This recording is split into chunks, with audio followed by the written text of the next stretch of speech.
Hello everyone, and welcome to the weekly edition of Know It All. Today we're going to discuss the topic of Brexit. Brexit is an abbreviation for British exit. The name already gives it away. The British are leaving. But what are they exactly leaving? As you might already know, the United Kingdom, together with the Netherlands and 26 other countries, is part of a special supranational organization. This group is called the European Union, or short, the EU. The EU is unlike anything else. It isn't a government, an association of states, or an international organization. It's an economical and political cooperation between these 28 countries. There has always been Euroscepticism from the start, around 1975, which criticizes the European Union at its effectiveness. In the past years, more and more people gave their voice in the question of leaving the EU. It became clear that some people in the UK wanted to leave the EU and become independent, while others wanted the situation to stay as it is. But in June 2016, it was finally decided to call on a referendum against the EU, since people like David Cameron and certain events together, like migration, influenced the people so much that people started to think the time is now to leave the EU. This is why they decided to call in a binding referendum, which is a question with regards to political decision making, which is asked to all people in the country and can only be answered by yes or no. In this case, it was about leaving the EU or not. As mentioned, the referendum was a binding referendum, meaning the outcome is binding and the government has to adhere to the outcome and hence must carry it out. The referendum was held on the 23rd of June 2016. Of all people voting, which was about 70% of the entire population of the UK, there was a slight majority of 51.7% of the people who were in favor of leaving the EU, and hence this law had passed. This 51.7% consists of 17.4 million people. So still, 16.1 million people didn't want to leave the European Union. After it became clear that the UK wanted to leave the EU, the government invoked Article 50 of the Treaty on the European Union, which is actually the formal procedure of withdrawing from the EU. As told, some people question the Brexit. While the public debate is mainly focused on arguments, for instance if this exit would shrink or boost the UK economy, it's also driven by the voters' emotions, not choosing with their heads, with their hearts. But why did they actually leave in first place? So first, what would be the reason to vote in favor of leaving? Firstly, it can help control immigration. This could be an important reason for the people to vote in favor of a Brexit, since the immigration nowadays is becoming more and more difficult to deal with. The immigration crisis is a big issue and is therefore important to take into consideration. Migrants from many parts of the Middle East and African nations continue to flood Europe. The number of people leaving their homes in war-torn countries such as Syria and Iraq are currently at their highest since World War II. The IOM, International Organization of Migration, even claims that more than 350,000 migrants have been detected at European borders in 2015. And this number is expected to stay high. It's very difficult for a country to handle such large numbers of refugees, and it's therefore important to control it well. If the UK leaves the EU, it can control its borders better and independently. This means that they can decide for themselves how many immigrants they are going to take in without influence of the European countries. Several people claim that if they would leave the EU, the British economy would act better again. This is because then they would become more competitive, as they can make their own trade deals with other nations and legislate the manufacturing to the British interest. This idea had a great impact on the people, their decisions, and their pitches. The British people also felt that if they wanted to become a successful country with a successful economy, they should be more flexible. They shouldn't be attached or stuck to something which influences their decision making. Certain Britons say centralizing, regulating and controlling is what the EU is doing now, which is the exact opposite of what is necessary for jobs and a successful economy. In other words, the UK can get back a part of their national sovereignty when voting in favour. Thus, they can make their own decisions regarding decision making and trading. In addition, save money. Taking part of the European Union costs the UK around $200 million per week, which is approximately $10.4 billion a year. They can spend these things on other things they want to spend it on if they do not take part in the EU. The EU is a custom area that aims to protect the agriculture and manufacturing industries, said a British economist and writer called Gerard Lyons in one of his columns. That results in people across the EU paying more for the prices of these compared with the world market. With Brexit, people would suddenly face cheaper prices for food, Lyons argued. This not only benefits the inhabitants, but also the economy, as the UK will export more products. Several other reasons can be seen in the chart.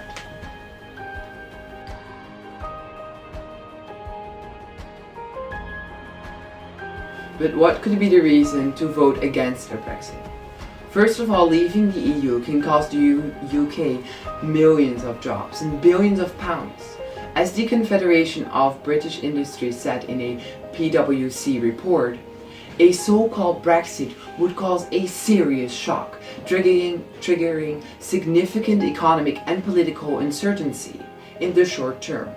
It would leave behind negative egos, which might possibly last for many years. But not only in the short term economic problems arise. In the long term, an economic crisis could be at play. It's estimated that although the UK will resolve it and improve again economically, the impact of the Brexit will still be seen in 2030. The GDP will be lower than when staying in the EU. Besides that, the unemployment rate will increase as well, going up from 5% to 8% when comparing it to staying in the EU. Moreover, staying in the EU would create a more secure world. An economist has warned that a Brexit would cause poorer and less security in the UK, and the UK to be disunited.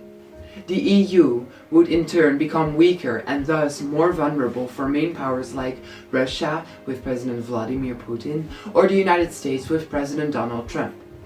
But this could make the UK more vulnerable as well. Staying in the EU would even cause the UK to have a much less stable position. Their state of affairs will become less stable, which could therefore have negative influences to a possible breakup of the United Kingdom. Now, the borders for the UK are freely open to everyone. Their access to all different countries from the EU is very advantageous. When leaving the EU, the UK citizens could end up needing a visa for traveling to European countries. If you want to go abroad on holiday to relax, then it might get way less relaxing since it's harder to be allowed to get in a country. This can also be very disadvantageous for students who want to study abroad. Now, it's possible to go to whatever EU country you want to go to study. However, when leaving the EU, this possibility will be taken away for all United Kingdom's students, making it more difficult to study abroad. More reasons for voting against the Brexit can be seen here.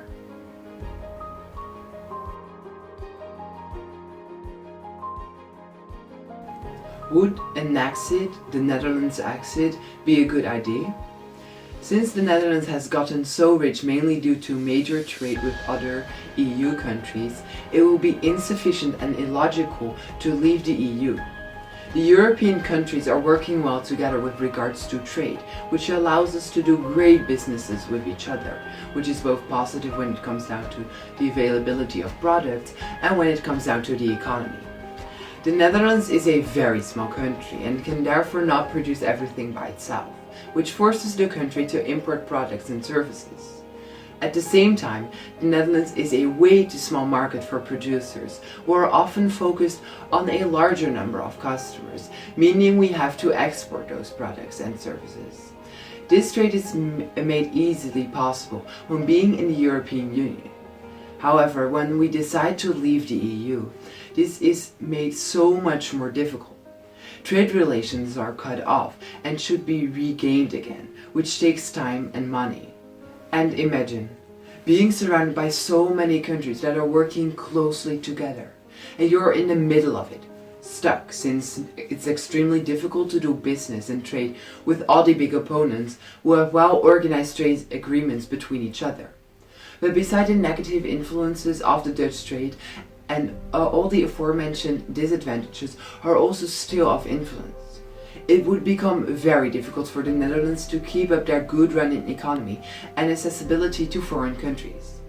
Furthermore, when leaving the EU, the import and export of the EU have to be according to stricter standards, hence making the trading process more difficult and more expensive, which would worsen the prominent trading position we have nowadays. A exit would therefore be an absolutely disadvantageous for the Netherlands and not be a good idea. But you might consider all the advantages first and compare all pros and cons before having a clear opinion about this matter. And you might want to rethink the way this question is proposed in a referendum form. A binding referendum can be very unpleasant and not a good idea to decide problems like this.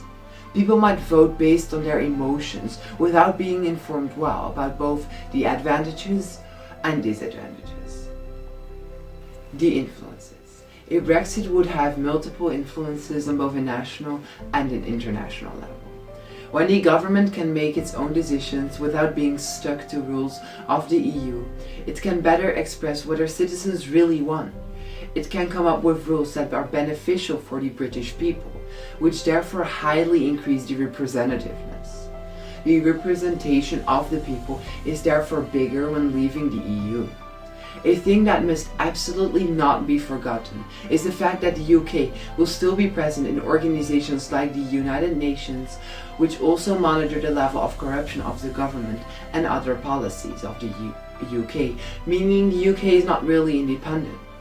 But it also influences the European Union on its own. Multiple impacts on both the EU and UK are listed below.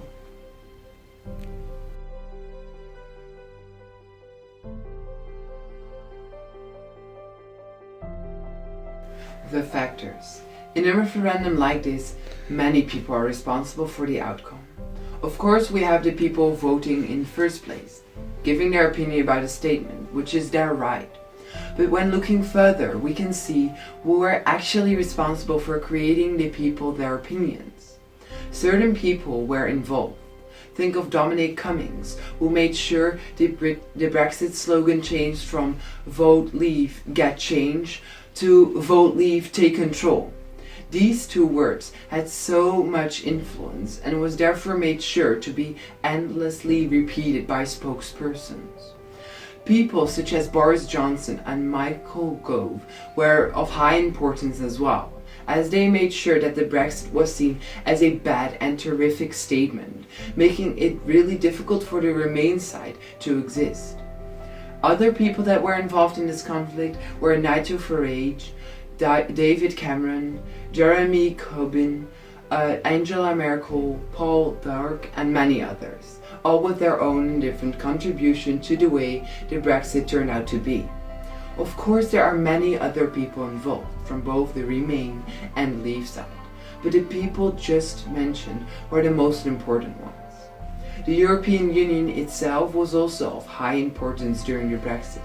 For instance, if the European Union would return some of the national sovereignty to other countries, including the UK, some arguments in favor of leaving the EU would have become invalid. If the EU would have been less strict regarding the number of refugees, and if the EU would have given countries more space so they are not attached or stuck to decisions of the EU, it would have been possible that there would not have been a Brexit. At the same time, taking these measures will limit the power of the EU horribly and hence would cause the countries of the EU not to work closely together. Your frame of reference. Your frame of reference, which is all the knowledge, experiences, norms, values and customs you possess, is very important when it comes down to deciding on leaving the EU or not. For every person, the Brexit might mean something else. As a person working in trade, the EU is very important for you, as you need the EU to regulate and control trade well. It's simply needed to do good business. But compare this to someone working in the primary sector. Here, it's much less important for you to have good trade relations. Your frame of reference is therefore constantly at play and influences your decision to a great extent. Another thing that can be connected to your frame of reference is your age. It's known that older people mainly voted against Brexit, as they have experienced times without the EU and they want to go back in time, which is reactionary. Young people mainly voted against leaving the EU, as they saw the importance of trade, world relations, the opportunity the EU creates for working and studying abroad, and the disastrous effects that will take place when leaving the EU, which is an idea that can be called conservative. A social problem. When leaving the EU as the Netherlands in Brexit, we would be very careful with our decision. This dilemma on whether to stay in the EU or not is a social problem because 1. It involves a very large group of people. The decision is of influence for the entire population in the Netherlands, which consists of about 17 million people, and for trading partners outside of the Netherlands. 2. There are people with conflicting interests. Some people believe that we should leave, and others argue that we should stay in the EU. 3. It was caused by social development. Because of social development, the Netherlands had and still has to transport a lot of their national sovereignty to the EU, meaning we cannot control our own decisions anymore. Think of, for instance, of the Zwarte Pieten discussie in the Netherlands. And 4. It requires a governmental solution. We cannot decide anything on our own, and therefore the government has to solve this issue. The Dutch and British parties. The political parties involved have their say in this problem as well. You might wonder what parties have actually voted against and which have voted in favor of a Brexit. This is difficult to say, but there are certain things that can make it easily visible and show what type of parties will have voted against and in favor. Mostly progressive right-wing parties are absolutely in favor compared to the conservative left-wing parties, which are mostly against. This can be explained since the conservative parties rather see a future with great and better connections within within the EU, in which these countries can work well together and change together. These are mostly socialist parties like the SGP. Populist parties like the PVV would be one of the few to vote in favor of leaving the EU. This is because this populist party is very nationalistic and they think the Netherlands should have more national sovereignty, so the Netherlands can control its own government. This control of the own government is also with regards to refugees. Populist parties are against immigration. In the UK, this would be the same principle. The steps that have to be taken. For a Brexit to be carried out, it needs multiple steps, which will take up a lot of time, since they will finally be expelled from the EU. First of all, there has to be voted about it by the people. When the outcome is against the Brexit, then they won't leave, so nothing happens. However, when more than half of the voters vote in favor, they will invoke Article 50 of the Treaty on European Union, which is basically the formal procedure of withdrawing from the EU. Next, negotiations will start between the EU and the UK, deciding about things that are of high importance. From this moment in, the time limit of 2 years kicks in. After these 2 years, it should be decided, unless not all of the other 27 countries of the EU agree, which can cause the time to be stretched out even more. Finally, after all the negotiations between the UK and the EU are finished, the UK is free to go and can eventually leave the European Union. Conclusion. If the UK has benefited from this action still remains to be seen. Some people claim it to be the best step ever taken in the UK's history, but others are very skeptical. It's very difficult to say what is right, as both sides have their own advantages and disadvantages. And so, we still have to see how it's actually going to turn out for the UK and for the European Union. Until then, what's best according to us, the Netherlands, is to wait and not hold a referendum yet, as the effects could be life-changing and disastrous for the Dutch economy. When the time is there, we must rethink of how we will address this topic to the citizens, in a referendum form or not, and how we will make sure the people are informed well on both the pros and cons. This was the weekly edition of CNN Know It All. We hope to see you back next week. Thank you.